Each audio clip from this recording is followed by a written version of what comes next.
The snow fell softly that Christmas Eve, thick enough to silence the world. Chimneys smoked, candles flickered behind frost-covered windows, and children drifted to sleep believing the same lie their parents had told for generations, that if they were good, Santa Claus would come. But in that village, tucked between black forests and forgotten graves, no sleigh bells were heard.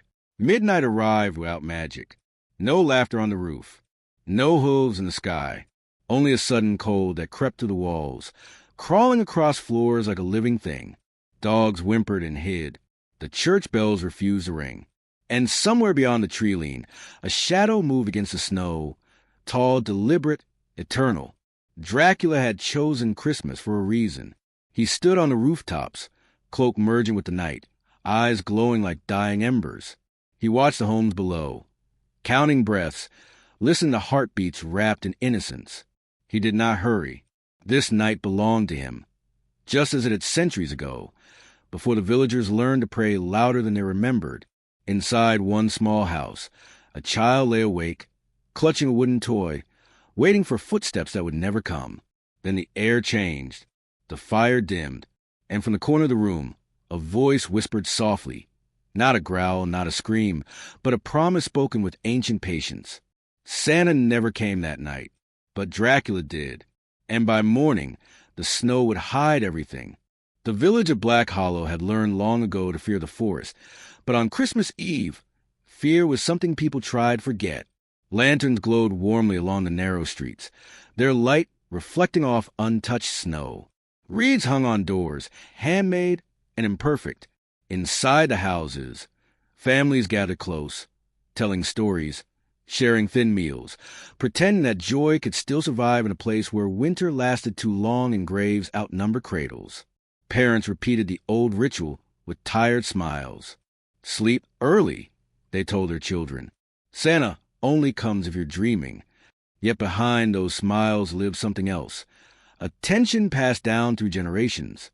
Every adult in Black Hollow knew the truth, though none dared speak it aloud on this night. Christmas had once been different here. It had once been marked by disappearances. Years ago, on a night just like this, children had vanished without a sound. No broken doors. No footprints. Only empty beds and windows coated in frost from the inside. The villagers blamed wolves, sickness, even one another, anything but the name that burned their tongues. Dracula. Tonight, they hoped the past would remain buried. In a small house near the edge of the village, Elias sat on his bed, swinging his legs nervously. He was 8 years old enough to notice when his parents whispered instead of laughed, old enough to see how his mother kept glancing at the window, as if expecting it to blink back. His father tucked the blanket around him too tightly. "Sleep," his father said. "Nothing will happen." Elias nodded, though his eyes stayed open long after the candle was blown out. Outside, the wind shifted. High above the village, something moved across the rooftops, silent, precise, deliberate. Snow did not crunch beneath his feet. Tiles did not crack.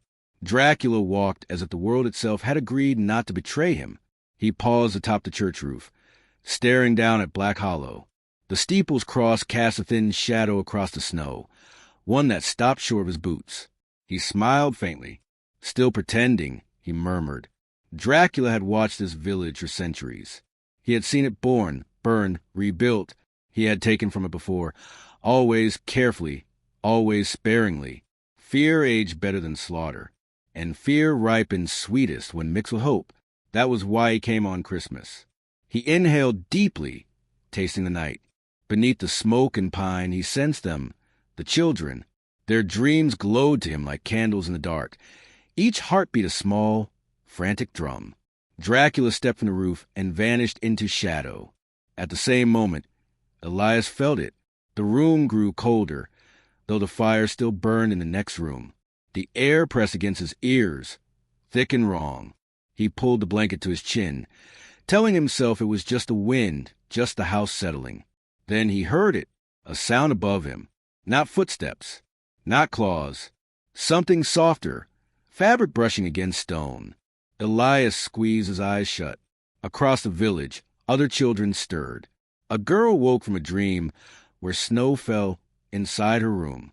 A boy sat upright, certain someone had called his name. A baby began to cry, then stopped suddenly, as if comforted by unseen arms. Dracula moved from roof to roof, listening, choosing.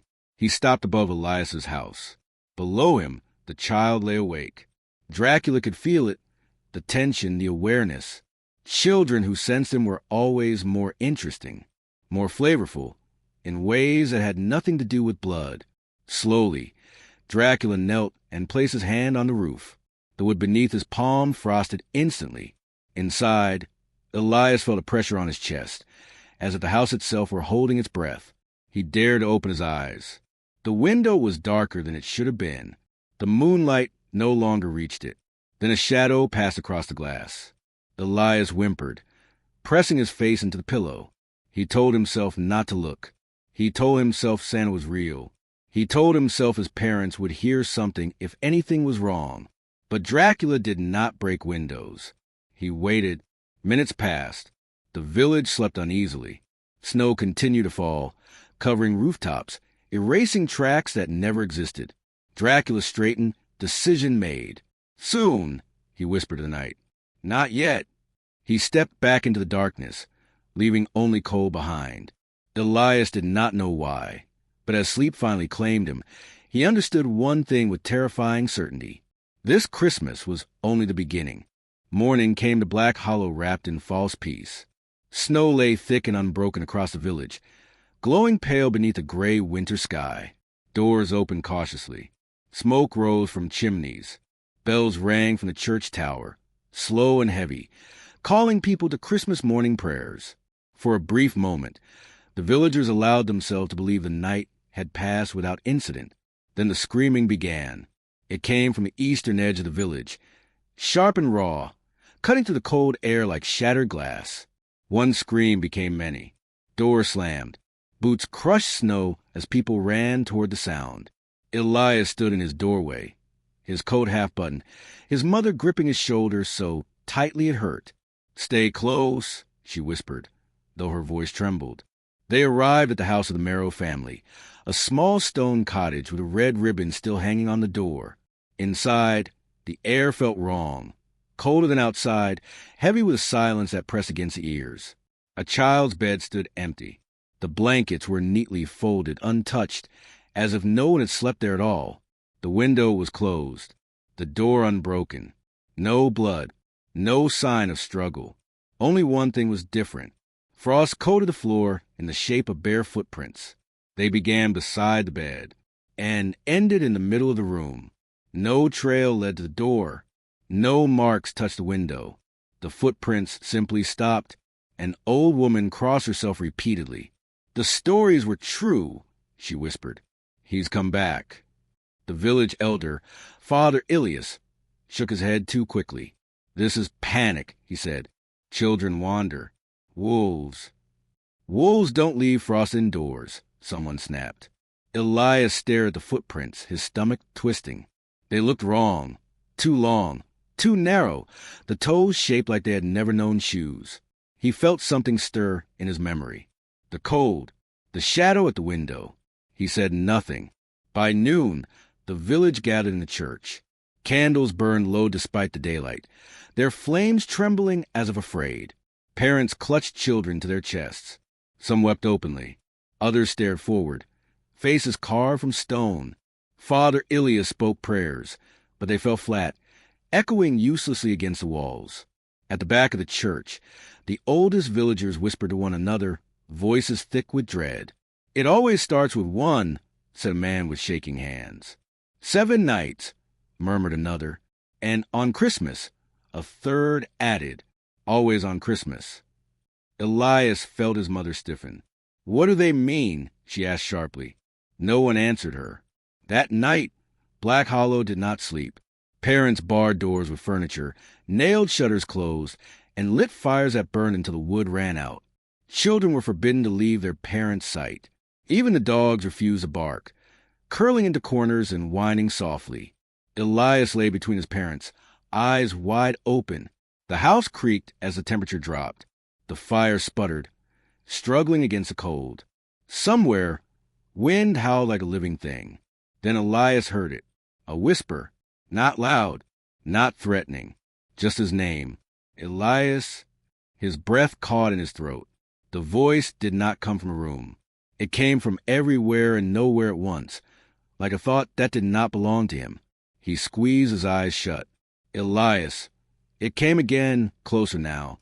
Warm, familiar, almost kind. He felt an urge, powerful and sudden, to sit up, to listen, to answer. His heart pounded as if it recognized the voice. Dracula stood on the roof above them, smiling. He could feel the boy's resistance, fragile as thin ice. Children always fought at first. That was part of the pleasure. He crouched low, his cloak unmoving despite the wind. Not tonight, he whispered softly. Soon. Across the village, other children stirred in their beds, troubled by dreams they would not remember come morning. Dracula listened to them all, memorizing their fears, their courage, their names. He would need them to know him. Before dawn, the frost returned. This time, it appeared on doors and windows, delicate patterns like veins, spreading inward despite the warmth of fires. Parents watched in horror as the cold crept across their homes, unstoppable, deliberate. At sunrise, another child was gone, and another. 3 houses, 3 empty beds. No tracks, no wounds, only frost, and the certainty that something ancient now walked freely among them. Father Ilias stood before the villagers, his face pale and hollow. "We cannot hide," he said quietly. "We cannot pray this away." Elias felt the weight of the elders' gaze settle on the children. Because he is not hunting blindly, Father Ilias continued. He is choosing. High above, unseen and unchallenged, Dracula watched the village unravel. Christmas morning bells rang again, this time sounding less like celebration and more like a warning, and the night was still young. By the 3rd night, Black Hollow no longer pretended to be a village. It had become a fortress of fear. Snow continued to fall, thick and silent, muffling every sound. Paths between houses vanished beneath white drifts. Lanterns burned all night, hung in windows like desperate signals to a sky that did not answer. Parents took turns staying awake. Some held knives. Others clutched prayer beads worn smooth by shaking fingers. No one spoke of Santa anymore. No one spoke of joy. They spoke only of who might be next. Elias had not slept since Christmas Eve. Every time his eyes closed, he felt that whisper curl through his thoughts. Gentle, patient, knowing. Elias, it was not a command. That frightened him most. At dawn, the village counted the children. 6 were gone. 6 empty beds. 6 families broken open like splintered wood. No blood. No signs of struggle. No explanation that made sense. Father Ilias gathered the villagers in the square despite the cold. His voice trembled as he spoke, frost clinging to his beard. "This is not random," he said. "He is testing us, watching us, learning which children will come willingly and which will not." A murmur spread through the crowd, anger, denial, terror. "He takes them without a sound," a woman cried. "How can a child fight that?" Father Ilias turned slowly toward the children standing among their parents. "Because," he said quietly, some of them already hear him. Elias felt his stomach drop. Dracula stood on the bell tower above them, unseen, amused. The priest was closer to the truth than he realized. Dracula did not steal children the way men imagined. He did not drag them screaming into the dark. He did not need to. Children were not broken yet. Their minds still bent easily toward wonder, toward mystery, toward promises whispered in the dark. He chose those who listened.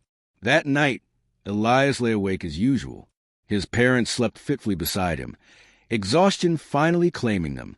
The whisper came again, closer than ever. "Elias." He sat up before he could stop himself. The room felt colder. The fire had burned low, casting long shadows that stretched unnaturally along the walls. Frost traced the edges of the window from the inside. "Do you see me?" the voice asked gently. Elias swallowed. His mouth was dry. "Yes," he whispered, though his eyes saw nothing. A shape gathered near the door, not solid, not yet, just darkness thicker than the rest of the room. "You are brave," the voice said, "braver than the others." Elias shook his head. "I'm scared." A soft chuckle answered him, ancient and patient. "Of course you are," Dracula replied. "Fear means you understand." The darkness leaned closer. "I was once a child like you," the voice continued. "Alone, forgotten, chosen by the night." Elias felt tears burn his eyes. "What happens to them?" "To the others?" Dracula asked. A pause. "They change." The word echoed in the room, heavy with meaning. Elias felt a strange pull in his chest. Fear tangled with curiosity, dread tangled with longing. He wanted to ask more. He wanted to run. He did neither. Dracula smiled. Elsewhere in the village, another boy answered his whisper. That boy opened his door. The scream came just before dawn. When the villagers reached the house, they found the door standing open, snow drifting across the floor. The bed was untouched. On the wall, carved deep into wood as if by claws, were 3 words. "He chose me." Panic shattered what little order remained. Some parents tried to flee the village, but the roads were gone, swallowed by snow and shadow.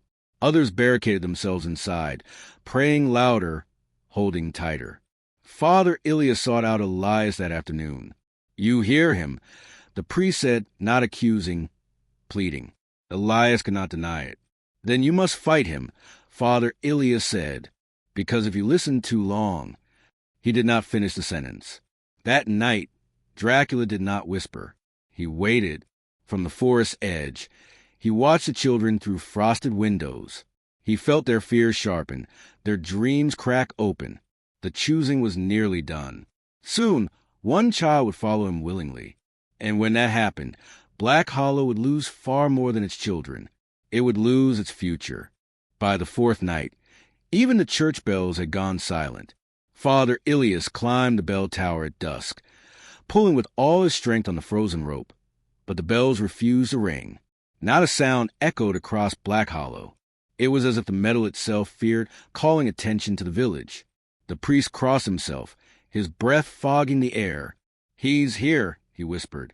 "He's always here." Below, families sealed their homes with boards and iron nails. Windows were covered with blankets. Candles burned down to stubs, dripping wax like tears onto wooden floors. Mothers slept sitting upright, arms wrapped around their children. Fathers stood guard near doors, eyes burning from exhaustion. No one believed locks mattered anymore. Elias sat on his bed, staring at his hands. They shook slightly, even though the room was warm. The whisper had not returned since the night before, and that frightened him more than its presence ever had. Silence meant waiting, and waiting meant choosing. Outside, snow fell thicker than before, swirling in strange patterns, moving against the wind. Footprints appeared and vanished between heartbeats. Shadows clung to rooftops, stretching too long, bending at impossible angles. Dracula watched. He did not need to enter every house. He already knew which doors would open when he finally knocked. At midnight, a single lantern went out in the eastern row of homes. Then another, and another. Darkness spread like an infection. Inside Elias's house, his mother stirred. She clutched him closer, whispering prayers through cracked lips. His father gripped a knife, so tightly his knuckles bled. Then they heard it, a soft sound at the window. Not tapping, not scratching, breathing. Elias felt his chest tighten. He knew that breath. He had heard it in his dreams long before Christmas. The frost on the window began to melt from the inside, forming a clear oval as if pressed by an unseen face.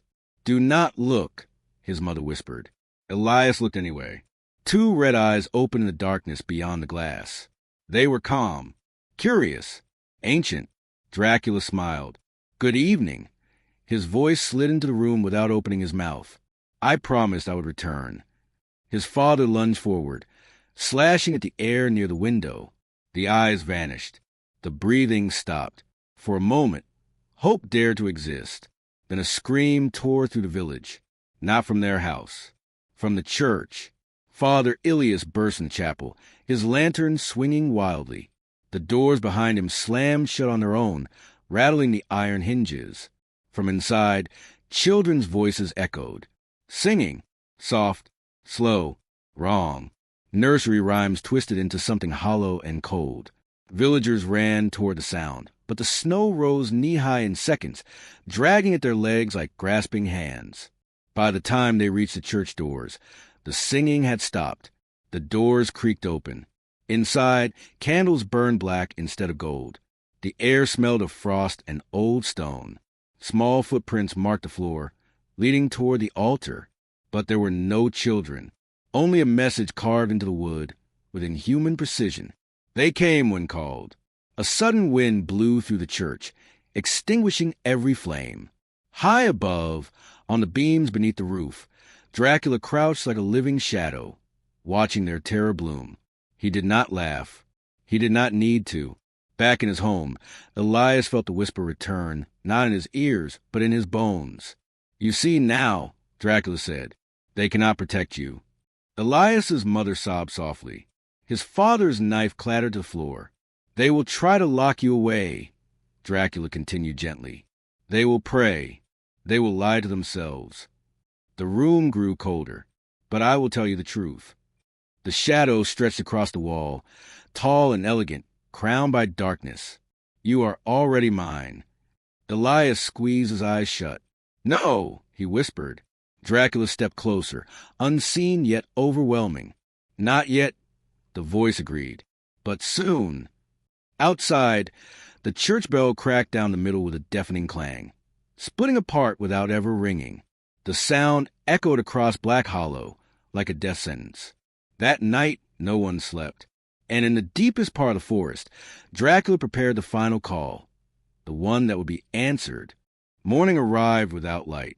The sun rose somewhere beyond the clouds, but Black Hollow remained locked in gray twilight, as if the world itself refused to witness what was coming.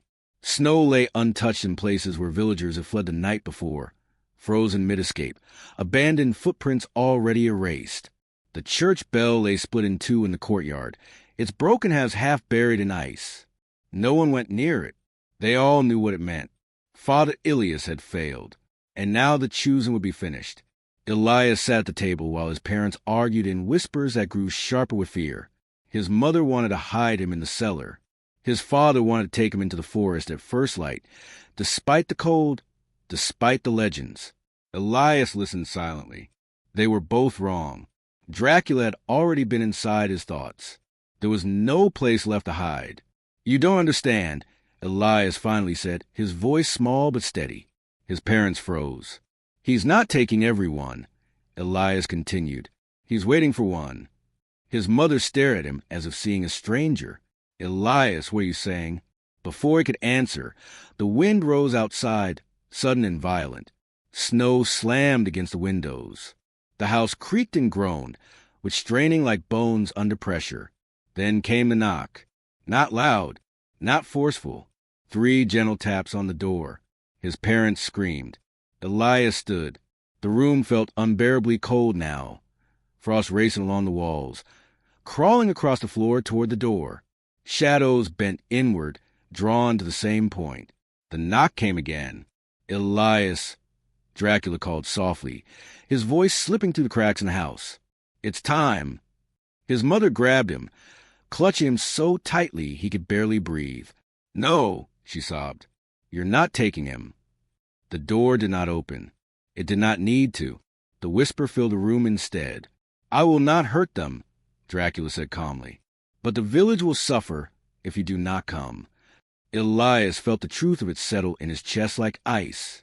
He thought of the empty beds, the carved messages, the singing in the church, the fear that never slept. "You promised to tell the truth," Elias said, tears streaming down his face. "What happens if I go?" For the first time, Dracula hesitated. "You will never be the same," he answered, "but you will never be powerless again." The wind howled louder, rattling the house as if something enormous circled just beyond the walls. Elias looked at his parents. They were already broken. If he stayed, the whisper would simply move on to another child, and another, and another. He gently pulled free from his mother's arms. "I'm sorry," he whispered. Before they could stop him, the door opened on its own. The forest stood beyond it, black, endless, waiting. Dracula emerged from the shadows, fully formed now. Tall, pale, cloaked in darkness that moved as if alive. His red eyes softened when they fell upon Elias, not with kindness, but with recognition. "You chose," Dracula said. Elias stepped forward, the snow crunching beneath his bare feet. The cold did not touch him.